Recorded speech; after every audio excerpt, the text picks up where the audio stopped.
오늘 제가 좀 말씀을 드릴 부분은 ESG 경영의 등장과 개념이 어떻게 되는지, 그리고 디지털 시대의 ESG 경영은 어떻게 해야 될 것인지, 또 ESG 디자인 경영은 어떻게 우리가 추진할 건지에 대해서 세 꼭지로 제가 좀 나눠서 말씀을 좀 드리도록 하겠습니다. ESG가 등장하게 된 가장 큰 배경에는 기후변화를 저희가 빼뜨려 놓고 말할 수가 없을 것 같습니다. 보시는 것처럼 이게 이 라이트가 안 나가네요.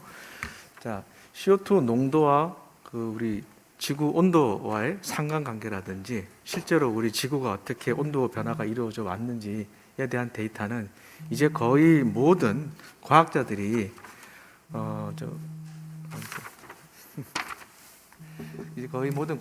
다 이런 부분에 대해서 동의를 하고 있는 부분이 되겠습니다. 불과 한 10년 전, 20년 전만 하더라도 이 이산화탄소 배출과 지구온도 변화 간에는 상관관계가 없다라고 하는 그런 주장을 하는 과학자들도 상당히 있었는데, 지금은 그런 주장들은 거의 다 사그러들어 있고 이런 주장들이 굉장히 힘을 얻고 있습니다. 자, 그러면은 이러한 기후 변화가 기업 경영에도 당연히 영향을 미칠 것입니다. 결국 기업 경영에는 영향을 미친다는 것은 기업의 지속 가능성에 영향을 미친다는 것이죠. 그래서 보시는 것처럼 기후 변화의 영향력에 대한 이 기업들의 답변을 보시게 되면은요, 영향력이 상당히 크다, 다소 영향력이 있다 해서 영향력이 있다는 부분을 거의 한 3분의 2 정도 되는 기업들이 그렇게 지금 대답을 지금 해주고 있고요. 기후 변화 이슈에 대한 답변과 관련해서도 보시는 바와 같이 이 기업 운영에 이 성패를, 피해를 미치는 기후 개선, 이런 것들이 굉장히 중요하다라고 하는 부분을 좀 보실 수가 있습니다. 자, 기후 변화만이 문제가 아닙니다. 우리 사회 문제 해결을 위해서도 여러 가지 노력들을 기울이고 있는데, 이 사회 문제 해결을 위한 가장 중요한 지표 중에 하나가 유엔에서 발표한 지속 가능 발전 목표, 혹은 SDG라고 하는 그런 용어를 많이 들어보셨을 겁니다. 보시는 것처럼 유엔에서는 2015년도에 2030년까지 전 인류가 달성해야 될 17가지 목표를 제시를 하게 됩니다. 그리고 이 안에는 169개의 세부 목표로 구성이 되어 있는데, 큰 카테고리는 보시는 것처럼 인류의 보편적인 문제, 즉 사회적인 문제인데, 빈곤, 기아, 질병, 교육, 성평등, 이런 문제. 그리고 우리가 지금 가장 우리 인류한테 와닿는 문제가 지구 환경 문제가 되겠죠. 기후변화, 에너지, 물, 생물 다양성, 이런 부분들을 2030년까지 온 인류가 달성해야 될 목표로 삼고 있습니다. 만약 저런 17개의 목표가 전부 다 달성이 된다고 하면은 아마 온 지구가 유토피아가 되지 않을까 하는 생각은 듭니다. 자, 그래서 이러한 목표를 달성하기 위해서 여러 가지 다양한 글로벌 이니셔티브 내지는 정부의 규제, 이런 것들이 나타나기 시작을 합니다. 그래서 가장 큰 변화는 이 기후 변화가 이제 가장 큰 화두가 되고 있기 때문에 2005년도에 유엔 글로벌 컴팩트라는 곳에서 처음으로 ESG라는 용어를 사용을 하게 됩니다. 그리고 2006년에는 유엔 PRI라고 해서 책임 투자 원칙이라는 것을 출범을 시키게 됩니다. 자, 이 둘 간에는 무슨 관계가 있느냐? 기후 변화를 막고 아까 얘기한 SDG에 있는 이런 목표들을, 사회적인 목표들을 달성하기 위해서는 기업의 역할이 굉장히 큰데, 이 기업들이 과거에 CSR이라는 명목 하에서 그런 활동들을 안 해온 것이 아니었습니다. 그런 활동들을 여전히 해왔었지만은 그것이 조직화되고 시스템화되지 못하고 규제화되지 못했기 때문에 기업의 선의에만 의존하게 되는, 그래서 영향이 굉장히 제한적이었다는 것이죠. 자, 그런데 2006년도에 유엔은 어떤 생각을 하게 되냐면, 자, 기업을 규제를 해야 되겠다. 그런데 그 기업 규제를 어떻게 할 것이냐? 기업을 규제할 수 있는 가장 좋은 방법은 돈이라는 것이죠. 투자의 메커니즘 안속으로 저런 것들을 집어넣게 되면은 기업들이 따라올 수밖에 없을 것이다.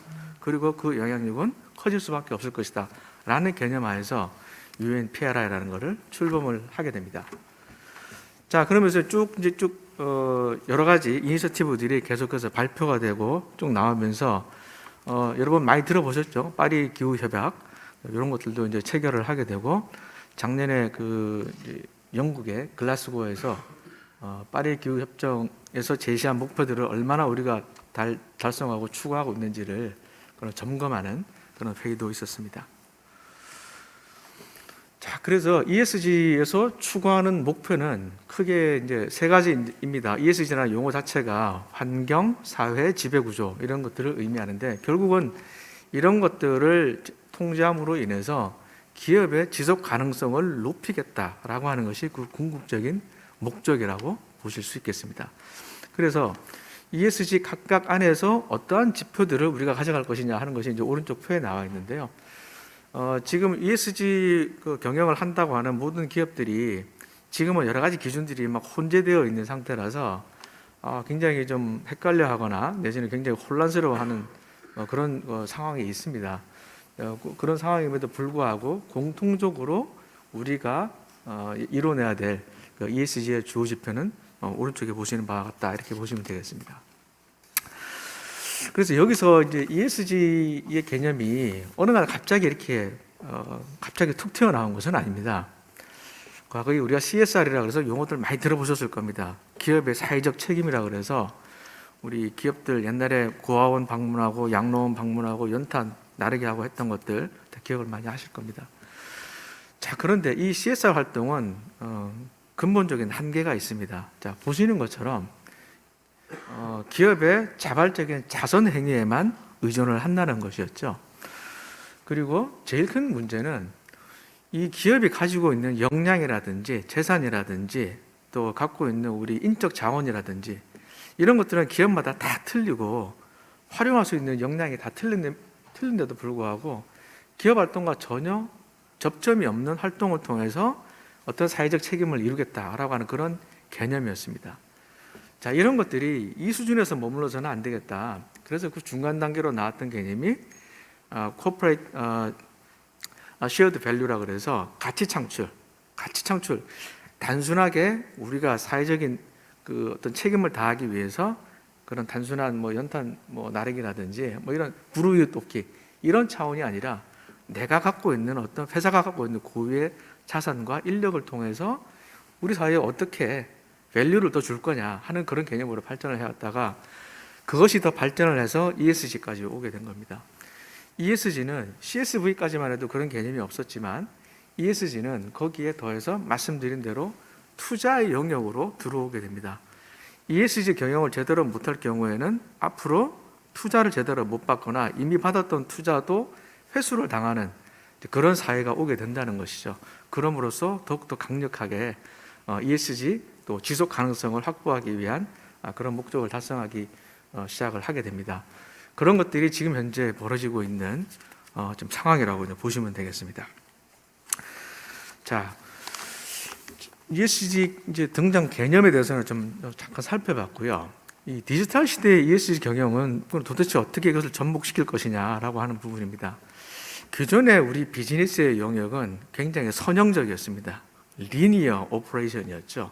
그래서 제품을 R&D에서 계획, 조달하고 생산하고 판매하고 하는 그런 이제 리니어적인 그런 전통적인 가치 사슬을 갖고 있었던 거에 비해서 디지털 기술이 접목이 되기 시작하면서 저런 것들이 방사형으로 모든 정보가 리니어 형태가 아니라 방사형으로 옮겨지게 되면서 정보가 굉장히 복합적이고 다양한 정보들을 한꺼번에 얻을 수 있는 그런 시대가 이제 되기 시작을 합니다. 그래서 이러한 디지털 전환을 통해서도 ESG 경영을 한 단계 더 업그레이드 시킬 수 있는 그런 좀 시대가 좀 오고 있다는 것입니다. 자, 보시는 것처럼 오른쪽 하단에 보시면 ESG 데이터를 어떻게 관리할 것이냐, 그리고 거기에 따른 리스크 관리, 그 새로운 또 기회는 어떻게 창출할 것이냐, 그리고 우리가 이런 활동을 하고 있다는 것을 기업들이 어떻게 공시를 할 것이냐라고 하는 것들이 디지털 ESG 경영의 주요 요체라고 할 수가 있을 것 같습니다. 자, 그 중에서도 제가 마지막에 평가 및 공시와 관련된 부분에 대해서 제가 좀 강조해서 좀 말씀을 좀 드리고자 합니다. 이 부분을 제가 이제 강조하는 이유가 이 인류사적인 그 어떤 큰 시대의 흐름을 본다고 한다면은 굉장히 중요한 의미를 가지기 때문에 제가 좀 말씀을 드리고자 합니다. 1929년에 미국에서 대공황이 일어납니다. 대공황의 이유는 뭐 학자들에 따라서 여러 가지로 그 원인을 분석을 하고 있지만 여러 가지 이유 중에서 가장 큰 것이 이제 재고가 과다하게 생산되었다 하는 부분하고 임금이 그만큼 따라가지를 못했다라는 부분이 있고요. 촉발되었던 그 첫 번째가 바로 주식의 폭락이었었죠. 주식이 폭락하기 시작하면서 대공황이 오기 시작을 했는데요. 자, 그러면 주식은 왜 폭락을 했을까요? 자, 이게 바로 공시의 문제입니다. 기준과 공시의 문제인데 1929년 대공황이 발생하기까지 현재 저희가 그 기업들이 상장회사라든지 이런 회사들이 공시하는 것들 그런 제도가 없었습니다. 공식적인 제도가 각 주별로 기준이 달라고 있다고 하더라도 공시의 내용이라든지 범위라든지 이런 것들이 제각각이었던 것이죠. 그러다 보니 어떤 일까지 있었냐면은 그 당시에 1929년 이전에 미국의 상장회사였지만은 상장회사의 공시 내용이 한 페이지였다 그럽니다. 우리 회사의 매출액이 얼마고 당기순이익이 얼마이고 우리 총 자산이 얼마고 자본이 얼마이고 그리고 추가적인 정보가 필요하면은 우리 회사를 방문을 해라 라고 하는 정도의 공시였다고 합니다. 그런데 그 당시에 미국의 주가가 1920년대 초에서 29년까지 주가가 총 4배가 오르게 됩니다. 그런데 그 당시에는 그야말로 묻지마 투자였던 것이죠. 제대로 된 정보를 알고서 기업을 투자를 한 것이 아니라 아무것도 모르는 상태에서 기업의 주가는 계속 오르기만 하는 건가 보다라고 일반 시민들이 생각을 하면서 천정부지로 섰다가 어느 날 갑자기 이제 주가가 폭락하기 시작하면서 대공황이 시작이 됩니다. 자, 거기서 미국 정부가 이제 얻은 깨달음들이 있었죠. 자, 기업을 이대로 둬서는 안 되겠다. 기업에 대한 정보가 제대로 공시되지도 않고 그것이 제대로 감시받지도 않고 이런 체제 하에서는 자본주의가 제대로 발전할 수 없다라는 그러한 인식하에서 1933년에 미국의 증권법이 만들어집니다. 연방증권법이. 그것이 바로 요즘 오늘날 전 세계에 있는 모든 증권감독기구, 우리 같으면은 우리 증권감독원이라든지 뭐 이런 기구들의 설립 배경이 되는 아주 중요한 사건 중에 하나였습니다. 그걸 통해서 기업의 지배구조라든지 기업의 재무 성과라든지 또 각 기업 간의 비교 가능성이라든지 이런 것들이 대폭 향상이 되면서 자본주의가 발달을 하게 된 것입니다. 자, 그로부터 1933년으로부터 지금 거의 한 90년이 지났습니다. 90년이 지난 이 시점에 다시 한번 큰 변화가 예고되고 있습니다. 그 변화가 무엇인가 하니 기존에 우리가 봐왔던 공시는 재무적인 사항을 중심으로 공시를 해왔다는 것입니다. ESG 공시를 앞으로 할 겁니다. ESG 공시는 재무적인 공시와 대별되는 비재무적인 정보를 공시를 하겠다는 것이고 이러한 공시를 통해서 어떤 기업이 ESG 경영을 잘하고 있고 기업과 기업 간의 비교 가능성을 높여서 기업의 가치를 판단하는 새로운 기준을 제시하게 되는 그러한 아주 중요한 의미를 갖게 됩니다.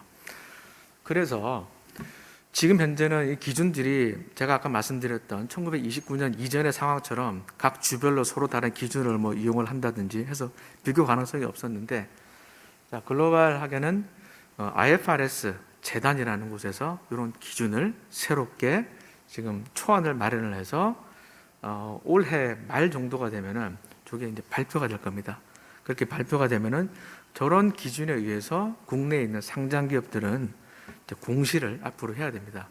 물론 그 공시의 타이밍은 우리나라 같은 경우는 자산 2조 원 이상의 회사에 대해서 2025년부터 강제적으로 적용을 하게 되어 있고 2030년부터는 모든 코스피 상장사가 적용을 하게 되어 있습니다.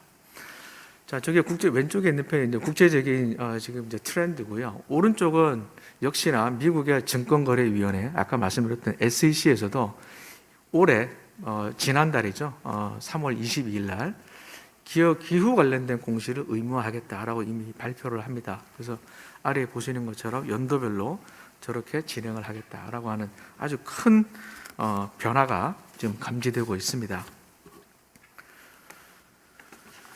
그래서 이런 디지털 ESG에 대한 공시를 제대로 하기 위해서는 과거와 같은 그런 정보 취합 시스템 가지고는 그러한 정보를 도저히 취합을 할 수가 없습니다.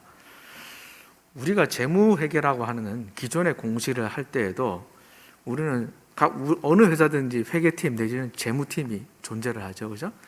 전문팀이 있어서 그 팀들이 저런 정보들을 취합을 하는데 지금은 우리는 그런 것들이 없습니다. 자, 그런 것들을 앞으로 만들어 나가는 데 있어서 디지털 기술은 그 핵심 요소가 될 것이라고 봅니다. 그래서 이런 것들을 통해서 사업 성과를 좀 높일 수도 있고 기업 운영 측면에서도 이런 활용도를 이피션시를 높일 수 있는 그런 계기가 될 것으로 보입니다. 자, 그러면 그 ESG 디자인 경영이라는 것을 그럼 어떻게 추진을 할 것이냐? 제가 좀 명명을 했습니다. 그 딜로이트의 트리플 어프로치라는 그 용어를 제가 좀 만들긴 했습니다만, ESG 디자인 경영이라는 것은 바로 이 ESG와 디지털 기술 그리고 디자인 공학을 융합한 이런 것들이 향후에는 우리 기업의 경영에 있어서 굉장히 중요한 화두가 될 것이다라고 보여지고요. 지금 현재는 여러분들 ESG라는 용어 자체도 아마 오늘 처음 들어보시는 분도 계실 수도 있는데요. 그거 당연한 것이 이 용어 자체가 좀 화두가 된 지가 사실 1, 2년밖에는 되지가 않습니다. 그래서 그런 것들과 관련해서 지금 현재는 어떻게 보면 ESG 경영과 관련된 1단계라고 지금 보여질 수가 있고 2단계는 바로 이 디지털 ESG 경영을 통해서 한 단계 더 업그레이드가 돼야 되고 마지막 궁극적인 단계에 가서는 ESG 디자인 경영을 통해서 통합된 더욱더 업그레이드된 최종의 단계까지 가야 되지 않을까 하는 생각이 듭니다. 자, 몇 가지 다른 나라의 예시 사례들을 좀 찾아봤습니다. 이 부분은 어떤 디자인을 통해서 제품 패키징과 관련된 디자인을 어떻게 혁신을 시켰는지 ESG 관점에서 이런 걸 통해서 보시는 것처럼 기업의 ESG 관련된 경영에 대한 이미지를 제고를 시킬 수도 있고 실제로 매출도 늘어나고 원가도 줄어드는 그런 효과도 볼 수 있는 그런 사례들이 지금 많이 있고요. 제가 해외 기업을 들었지만 국내에도 이런 기업들은 사실은 많이 있습니다. 그 다음에 디자인 경영 사례 측면에서도 건축과 관련된 그런 디자인 측면에서도 외부 디자인을 통한 어떤 효과를 얻었던 그런 사례들도 있고 또 내부 디자인을 어떻게 혁신함으로써 이런 우리가 궁극적으로 추구하는 ESG 경영 더 나아가서는 유엔의 SDG를 달성할 수 있는 그런 목표들을 달성할 수 있는 그런 디자인 아이디어들이 계속해서 나오고 있습니다. 마지막으로 제가 좀 드리고 싶은 말씀은 결국은 디자인과 디지털 기술 그리고 또 ESG가 잘 융합이 되어서 우리 전 인류가 지속 가능한 사회 즉 SDG라는 그런 목표를 더욱 조속히 달성할 수 있는 계기가 오늘 포럼을 통해서 그런 계기가 되었으면 하는 바람입니다. 감사합니다.